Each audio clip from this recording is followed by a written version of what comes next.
Kahit walang mga braso, star player ng kanyang football team ang isang binata sa Marikina. At hindi lang daw ito ang sport na alam niya. Kilalanin siya sa pagtutok ni Victoria Tulad. Ipinanganak na walang braso si Anthony.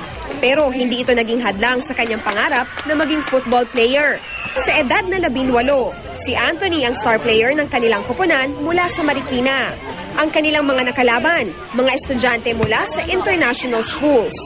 Bukod sa football, lumalangoy, nagbibisikleta at nagsa-somersault din si Anthony.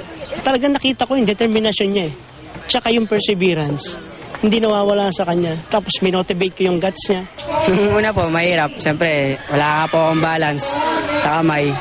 Baga, sinanay ko po na ganun. Kahit naman po may kapansanan ka, pwede ka rin naman pong maglaro niya. Sa Taguig City naman, 250 kabataan ang nagsama-sama para sa ikalawang Football for Peace Festival ng Philippine Navy. Paglalaro raw ng football ang naisip na paraan ng Navy para isulong ang kapayapaan. Pati mga babae, kasali. Marami sa mga naglaro mula pa Sulu, Tawi-Tawi at Cotabato City. Ang gusto ko po sa football ay nagkakaunawaan kami lahat. Hindi dahil sa football, hindi kami nakapunta dito. By addressing our youth, we hope that to see in the future that indeed we'll have something that is indeed something that is brighter. Ikinatuwa naman ni Philippine Azkals player Chiefy Caligdong ang lumalawak na suporta ng mga Pinoy sa football.